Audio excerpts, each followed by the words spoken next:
Hey guys, it's Kathy. Hope you guys are doing well. I had a very, very busy holiday weekend. Drove to Boston. I'm in Pennsylvania, so it was a long trip. Trip home was longer. I don't know why. Dropped my son off at college, my baby, my youngest. So now all three of them are definitely old enough to just leave me alone. They're done. No returns. No returns. But now, one of them still lives with me, so we're good. I'm not all alone. Got some court clips for you. What I could get in between activities. So here we go.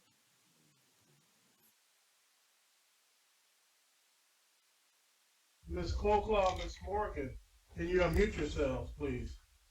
Yes. Mr. Bosket, can you unmute yourself?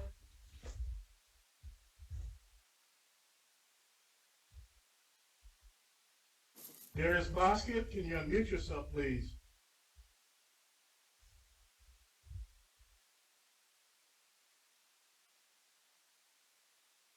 It's so hard. Figuring Zoom out. All right. Good morning, everybody. Mr. Bosket, you have filed three small claims matters. Two of the folks are here. Ms. Morgan from Higher Right and Ms. Colclaw from Equifax. Mr. Bosket, it looks like both of your claims, your small claims lawsuits, are based on violation of federal statutes that you cited, basically claiming harassment and other things of the like. Is that fraud and the like? Is that correct?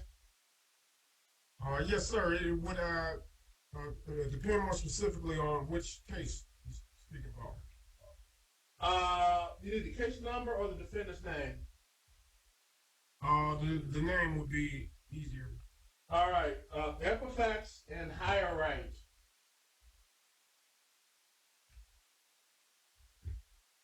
Okay. Now, I just explained, at least as I interpreted it. First of all, let me clarify that I'm Magistrate William Burton, and we're here on a small claims matter. My apologies for not introducing myself a little earlier. Mr. Bosket, as I indicated, you are bringing these small claims suits based on the federal law. Is that correct? Do you want to expand on your basis for these small claims lawsuits? Yes. Uh, for defendant higher right, I put out a security freeze on my consumer credit profile. It operates as a consumer reporting agency. And I put a security freeze on my consumer profile, instructing higher right not to disclose any sort of information about my consumer report or any information about me whatsoever to a third party, which is my right to do so under the FCRA. I did that, and they still proceeded to share my information, which is a violation of my rights under the FCRA. So you're under your rights under federal statute, correct? Yes, sir. And the same thing for Equifax, is that correct? A bit different of a scenario, but yes, yes. So you're claiming they violated your rights under federal law that you cited here, is that correct? Yes, sir. All right. All right. The reason why I brought Ms. Morgan you in and Ms. Colclaw in, Mr. Bosket, this is a state of Michigan small claims court where we have jurisdiction over small claims matters under Michigan law up to $6,500 for actual damages, meaning if somebody had busted your window, broken your damaged your house, your property, or so on and so forth, or you incurred any medical expenses, you'd be entitled to those type of things. First of all, your lawsuit, the court's going to dismiss both these lawsuits for the following reasons. First of all, you're claiming some type of fraud, harassment that this court does not have jurisdiction over. And secondarily, you're suing under federal law, which this court has no jurisdiction over. We have jurisdiction over Michigan law, and you have not cited Michigan law in terms of your claims. For those two reasons, the court lacks jurisdiction and will dismiss both of these lawsuits. Do you have any questions, Mr. Bosket? Well, I would like to have the two suits moved to the district court.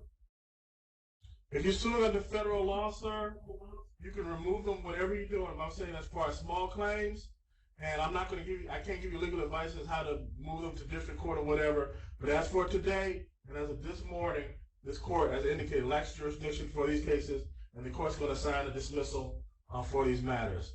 Are there any other questions, Mr. Bosket? During this procession, I'm able to have the cases removed to district court, correct? Not at this point, no. I had done that previously in small claims. I had one of my cases moved to two of my cases. Well, you had to do it. You had to do it before today. Oh, well, yeah, he let me do it while I was in the Zoom meeting last time. Yeah, well, no, you had to do it before today. Anything else, Mr. Bosket? How would I mean, I know you said it's dismissed. How would I be able to get those removed to the proper venue? You have to refile it and file it in the proper venue, sir. I can't do that at the court anymore? You have to come down and refile and file it in general civil or whatever court you think deems appropriate, but it won't be small claims court. Got it. All right, anything else, sir? No, that's it. Yeah, that's it. The other cases that were removed are not on this docket, correct? I don't know what cases you're talking about. There were other.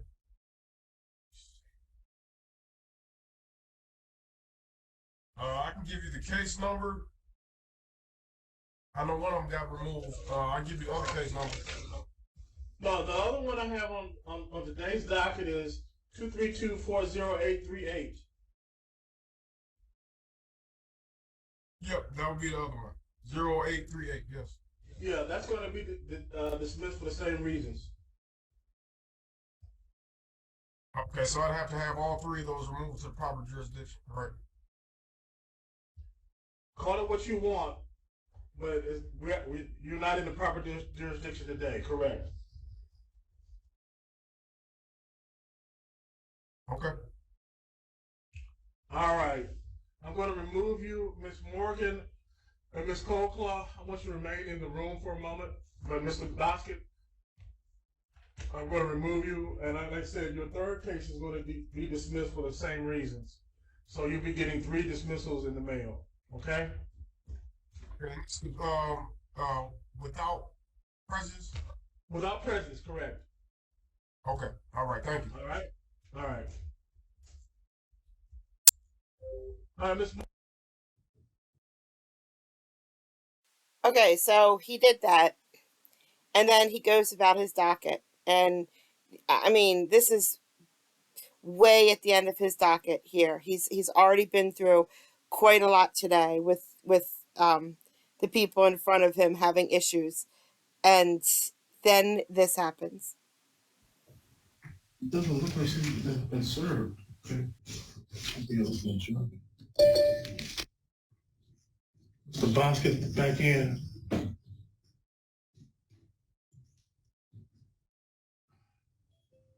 Yes, Mr.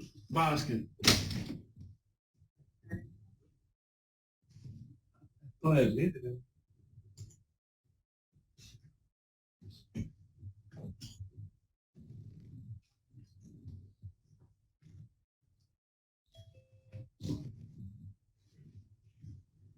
Yes, Mr. Bosket, how can I help you? Yes, sir. I had to re-examine that statute, the one about removing to a trial court. And it says that I am able to demand that the action be removed from all division to the trial court for further proceedings by appearing before the court at a time and place set for hearing and demanding the removal. So it suggests that this venue is the proper venue for me to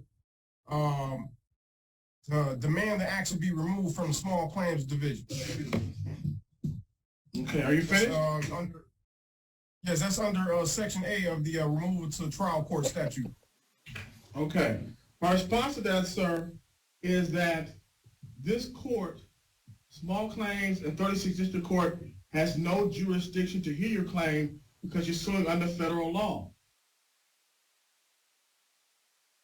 Yes, I understand that, but this is the proper venue for me to demand the removal to trial court. I can do that. No. If we can't hear the case, if we have no authority to hear the case to begin with, there's no authority to remove. I'm not 100% sure about that, Judge. A previous judge had removed a similar case like this to a trial court. Mr. Boskin, I'm not going to argue with you on this. If you disagree with my decision, you can appeal me to another judge within 7 days, okay? All right. Thank you.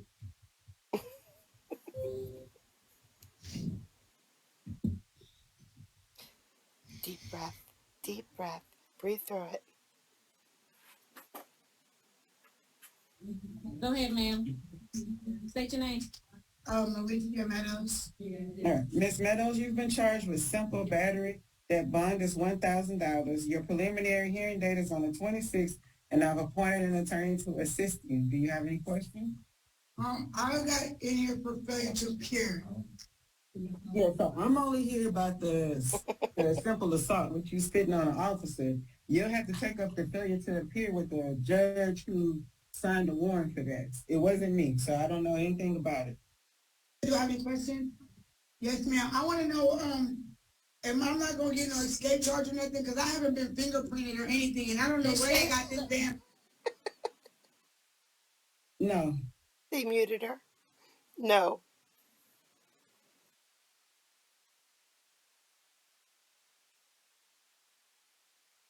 I left the next one in not because she does anything. It's because her case is so interesting. All right, Ms. Morton.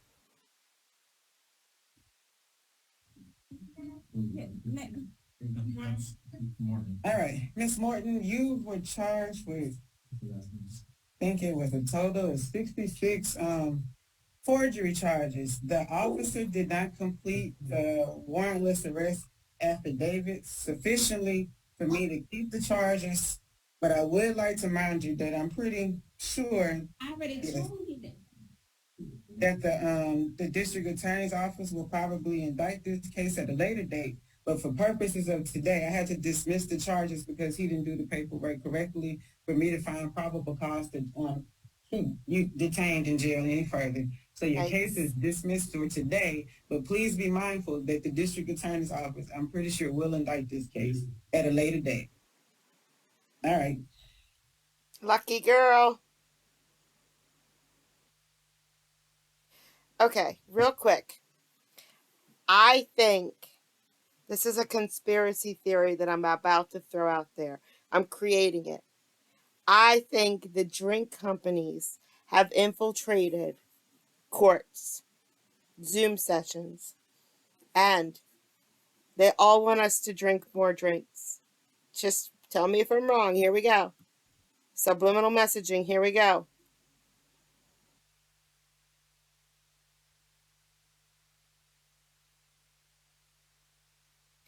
The top middle is the leader of this conspiracy theory. She's the leader. Here we go.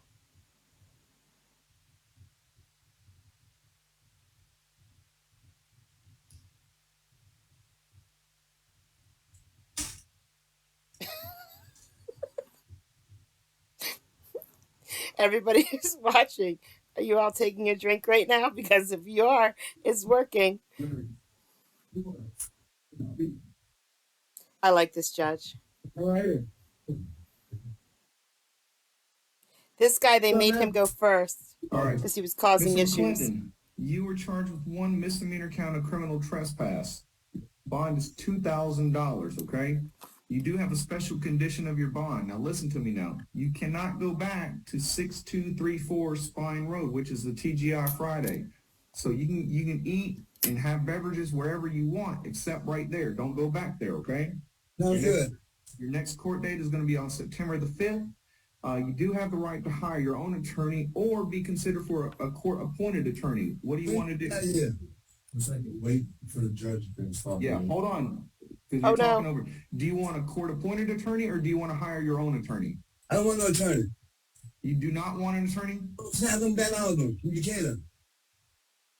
Have them Ben Alden from Decatur. Have them Ben Alden from Decatur. Okay. Listen. I just need you to confirm. Do you want an attorney or you do not want an attorney? I want to be down.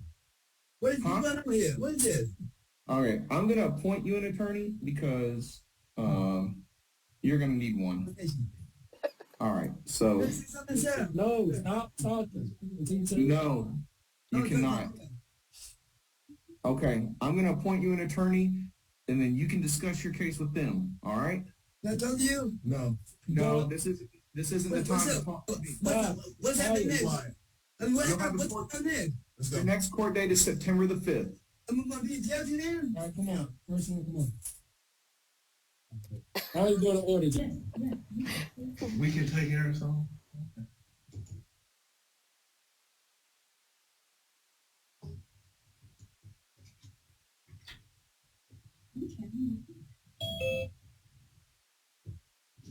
Seven?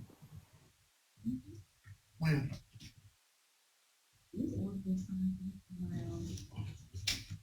Not adjourn it? This has to be something old.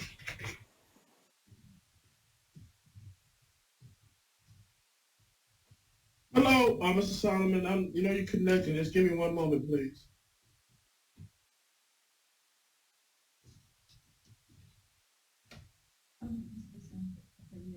Oh, I learned adjournment to allow us to submit documentation.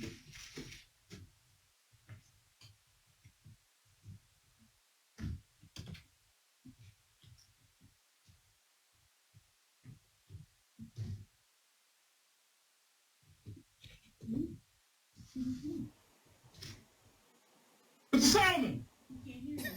He's not connected to. Oh, Jesus. I don't suppose there's a phone number under Mr. Oh, I don't know. Here you go. My man is he's knocked out.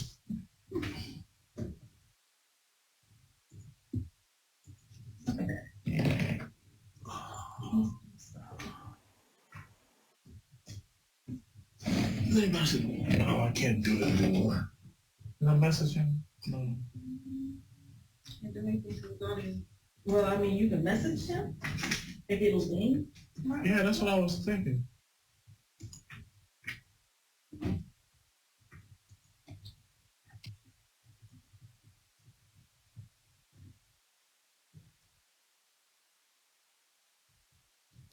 How many other judges would have just kicked him out?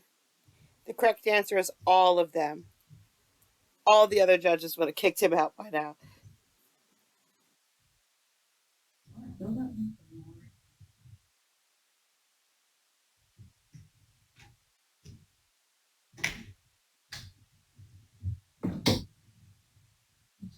Thank God he's not driving.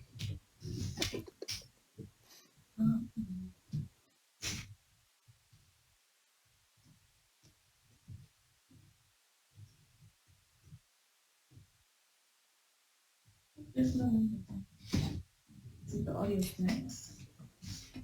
We should be happy he's asleep and not talking.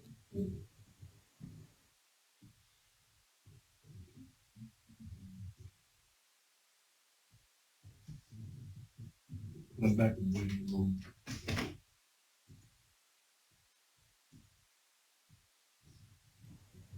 They put him in the waiting room, but All right, can anybody hear us?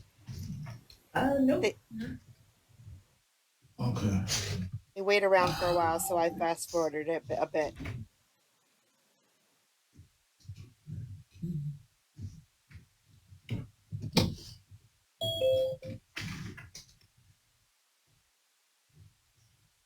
Mr. Solomon. Audio. Oh, I see that. Yeah.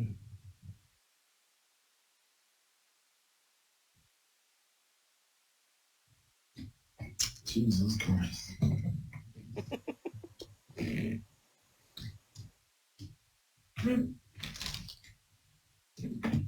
Not like we come there, they come to us.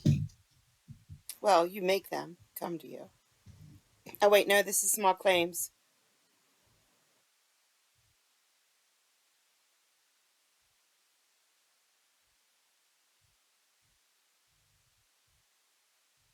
The best videos are from small claims, bar none. The worst are from probate. I don't even watch probate. Actually, I don't watch probate or sobriety courts anymore.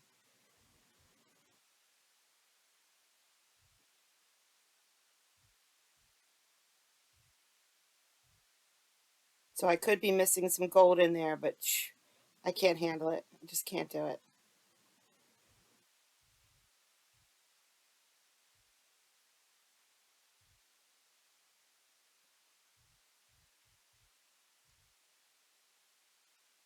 Don't worry, guys. He's coming.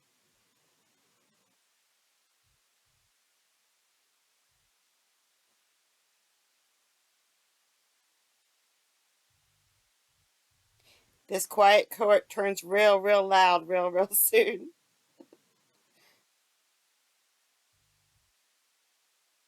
Here he is. Touchdown. Score. Goal.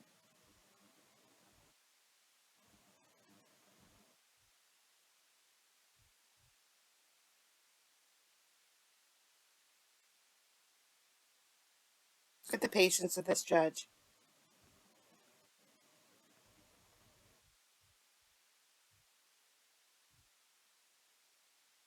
I think the judge is so patient because he appreciated how nice that nap was. The judge is thinking, man, I wish that was me. I wish I would have had that nap.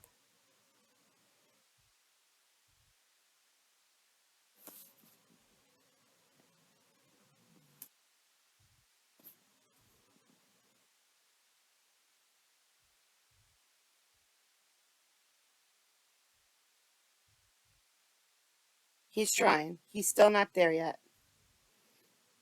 He actually has to go get someone real quick to help him figure it out.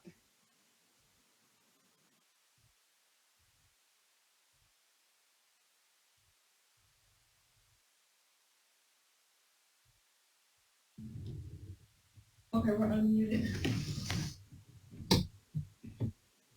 Trying to figure out how to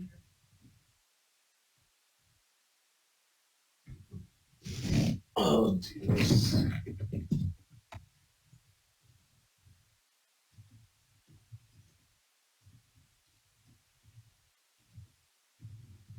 There he goes. He's gone again. He'll be right back.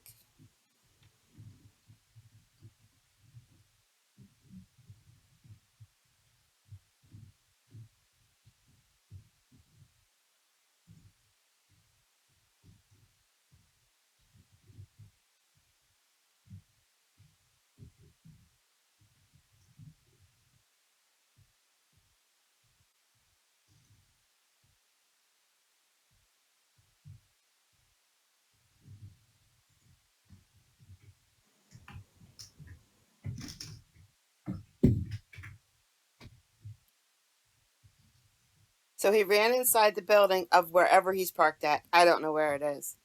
To get someone to help him. And the guy looks like a head floating around in the darkness. When he finally comes up on screen, you'll see.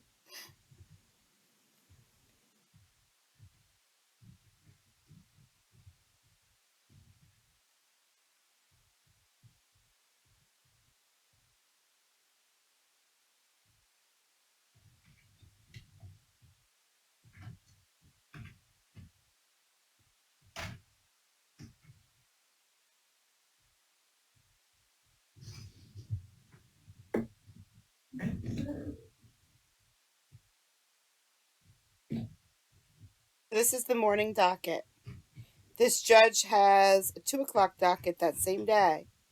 And he sent the guy a message saying, just come back on the 2 o'clock docket after you figure it out. But he didn't demand it. Like, he's letting this happen. He's just letting this all roll. Instead of just saying, okay, no, come back when you figure it out. He has other people on the docket too. It's like other people are waiting.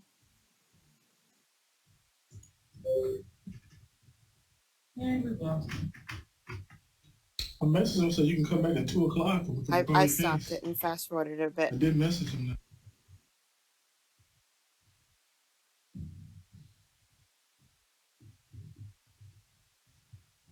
All right, this is Mary Bell. See the head floating around in the background? Isn't that freaky? And giving back Mr. Solomon. I still think I want to adjourn it to 2 o'clock. Well, thank you. I don't know what's going on. Thank you. All right. Can you get situated, sir? Yes, I did. I got my stuff in order now. This is Eric Solomon. I know. You the paperwork. I don't know if you have it. Yeah, we adjourned it so you can submit the paperwork. When did you send it? 2 days ago.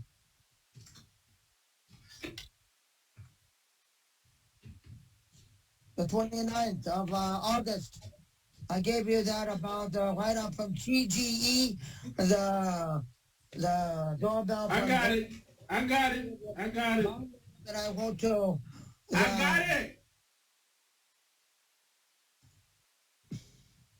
Let me review it.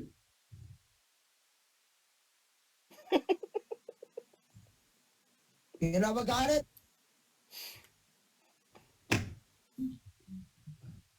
Read your message.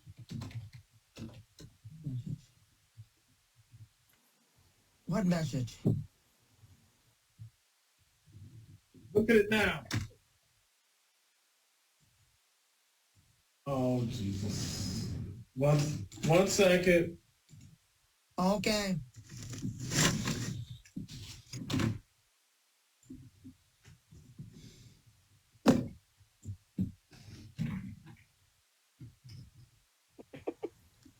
Okay, I got your message. Thank you. You're welcome. Sorry, ladies, but I bet he's married. Sorry. I don't know. Just guessing.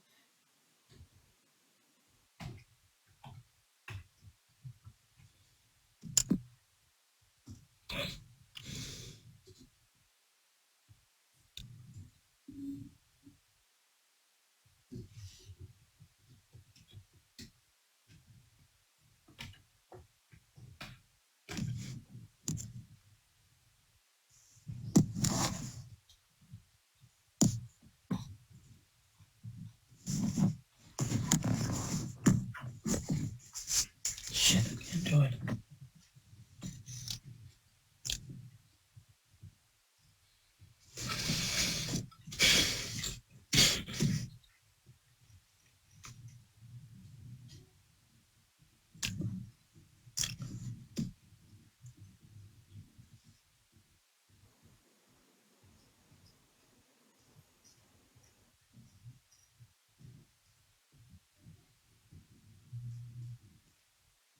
And this was a garage door opener did not work, correct?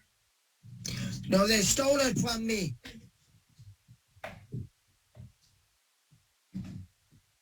They stole it from you? That's a crime, sir. I know. That's why I'm asking you for your favor to get a new one worth $5,000.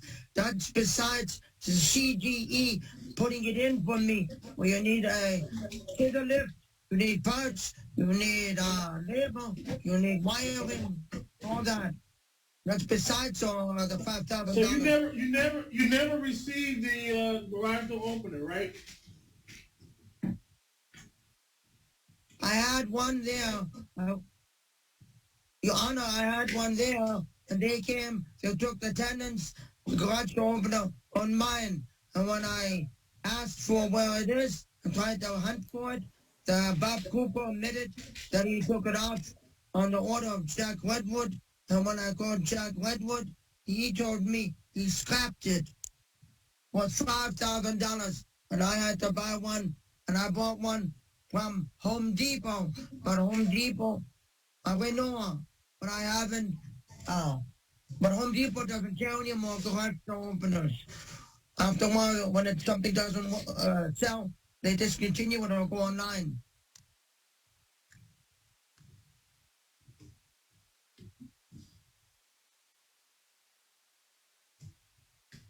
And they stole it. And I went to the police about this. Sir, Mr. Solomon. Yeah?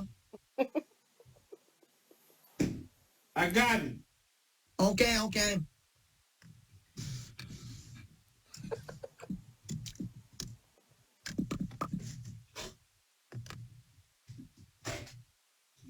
All right, I adjourned this matter from a few weeks ago so you can provide the documentation, which you have provided. The court is signing a judgment in your behalf for $5,070. That includes the for the garage door opener and the court costs. Do you have any questions? No. Thank you. All right, thank you, sir. Okay, you're welcome. All right, you go back to sleep. Okay, You go back to sleep. Yeah, okay. Bye. All right, thank you. Okay, bye, and have a nice day. All right.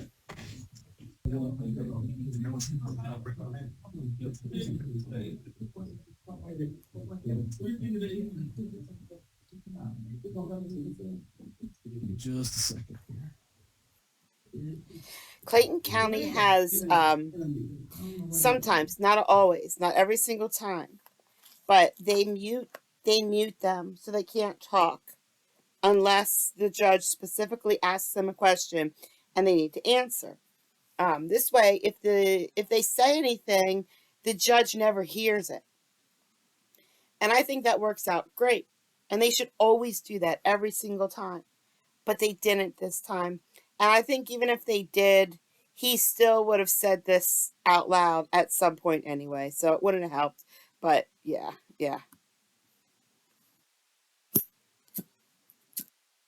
And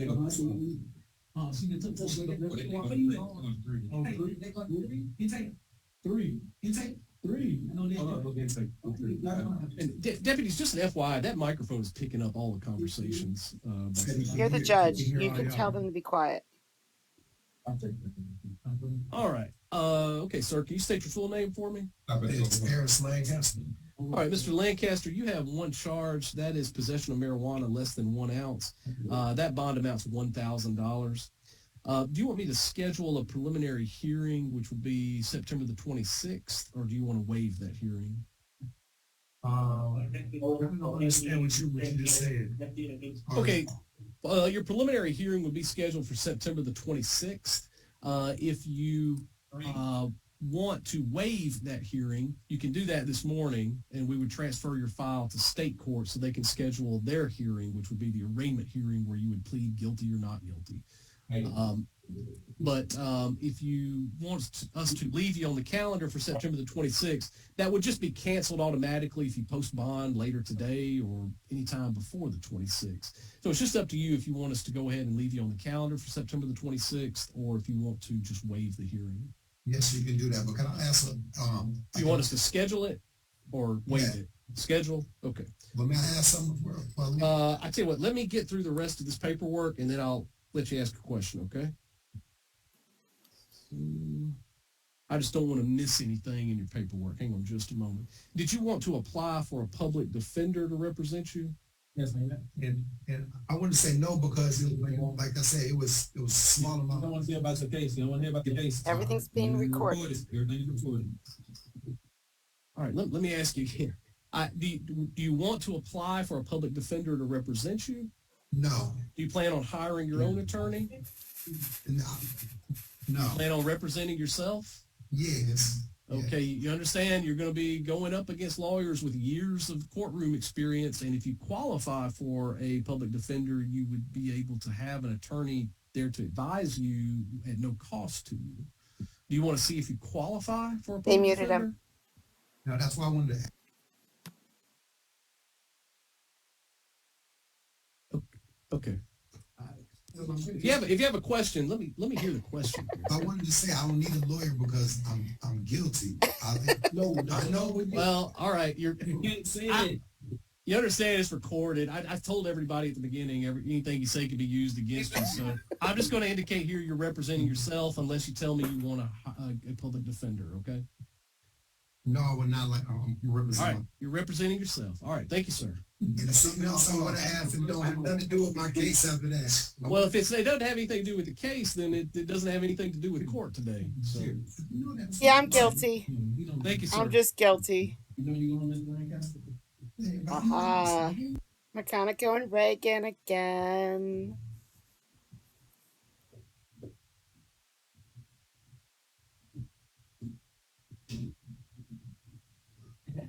Let's just say Mechanico is very unhappy with this woman.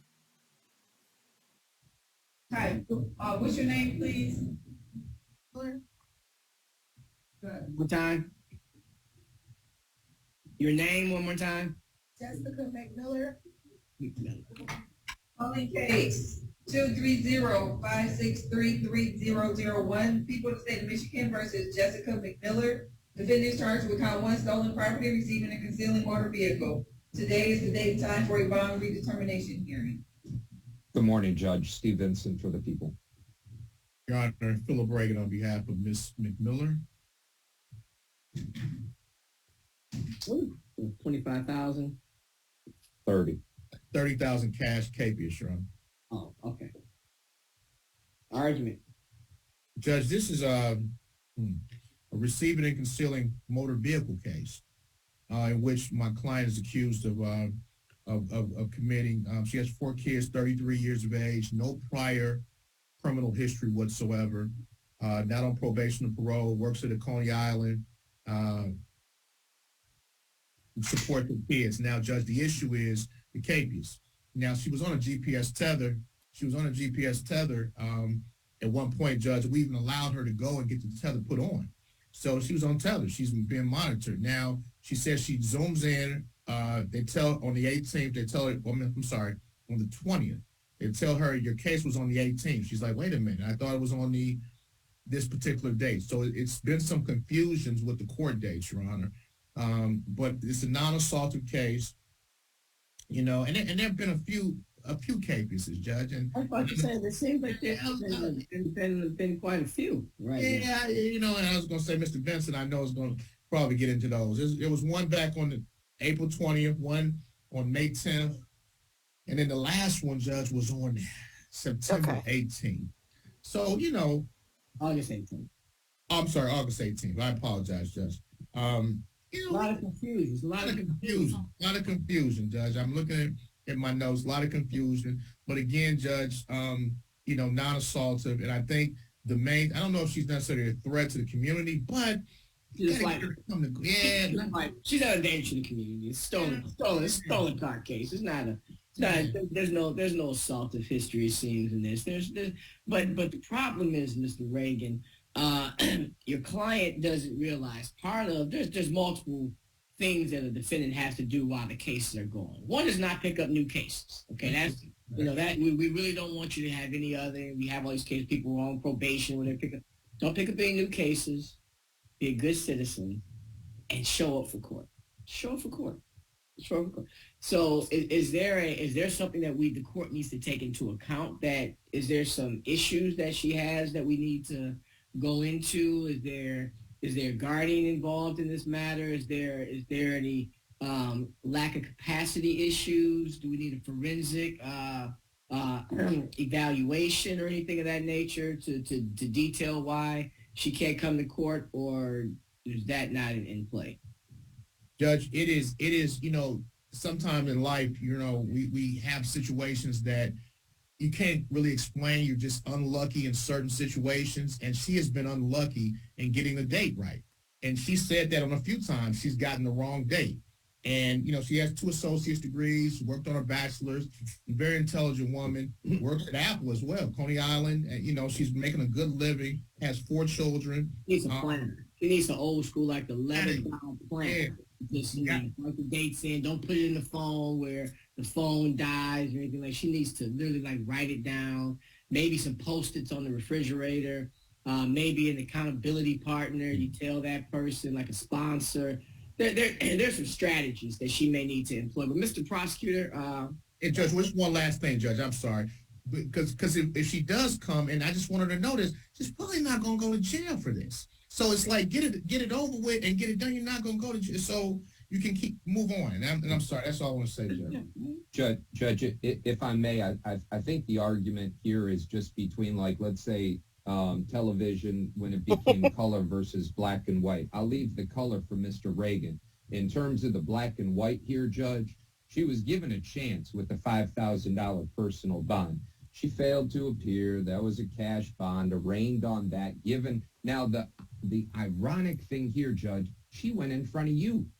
No. And you ended up converting one of those cash bonds back over to a personal bond. And then what happened? Not just once, but twice she failed to appear after you gave her a second chance at this, Judge. So, I understand in that tether that Mr. Reagan was talking about, that only came late. That came late, and she capious on the tether, Judge. So there aren't too many things that are going for this gal right now. No danger. This is a complete flight issue, and there's a total disregard, a complete disregard for respecting the court dates here. It's a $30,000 cash. That may be a little high, Judge, in terms of the gravity of the situation, but we do feel as though there needs to be something here. Tether hasn't stopped her. You haven't been able to stop her. The original small, tiny little $5,000 personal bond wasn't able to stop her. It needs to come to an end, Judge.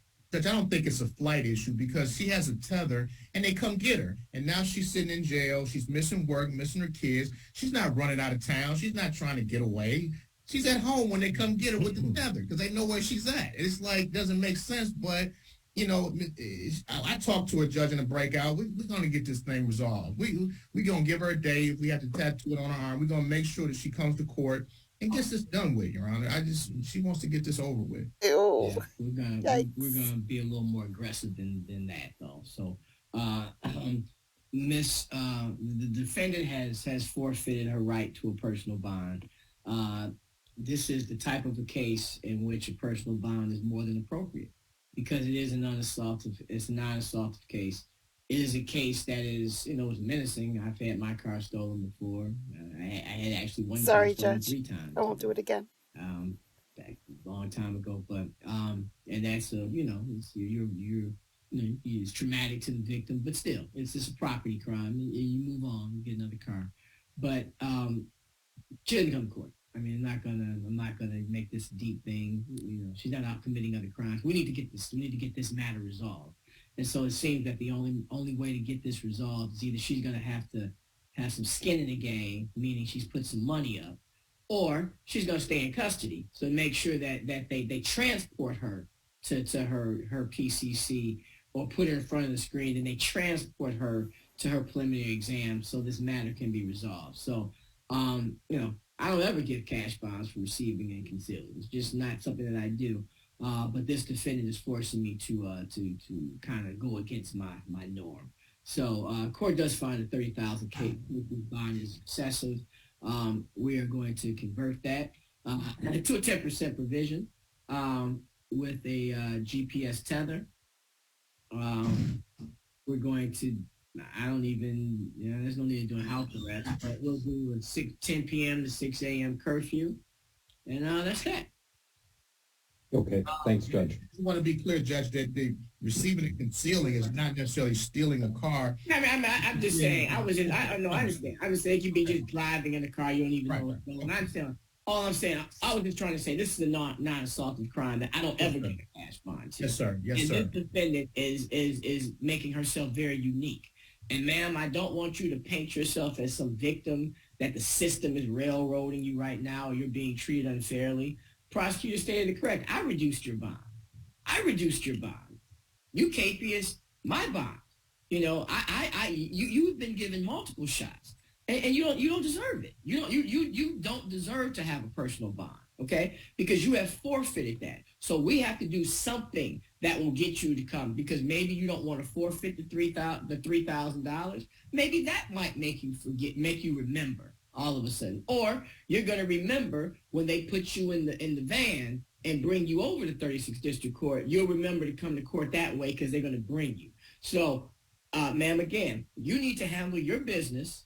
You need to not take the court for granted, not take your defense counsel for granted. Your defense counsel has argued at multiple times that you deserve a second chance, a third chance, a fourth chance because of these reasons, and you're working, and you got good factors.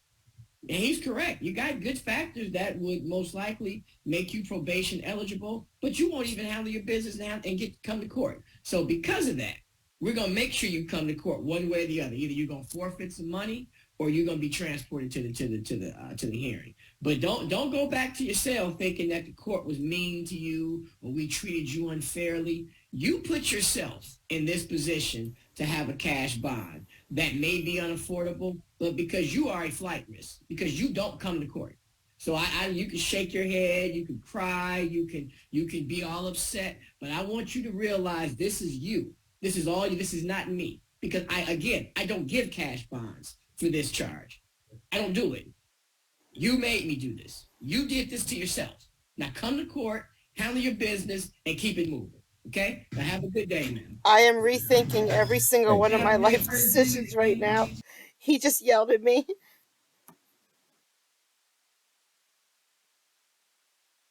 Joe, please. Well, there we go. That's what we have for today. I love McConaughey, Reagan. I love them together because you should have heard the other court cases they had today. Reagan would put up his defense and McConaughey would just rip it apart. And then just like this one, the prosecutor would say what he had to say and nails in the coffin. And then like the prosecutor would say, and then this person picked up another case while they were out of probation. And Reagan's like, look, you could pick up a pen, you can pick up a cup of coffee, but you can't pick up a case. And they fight back and forth through that.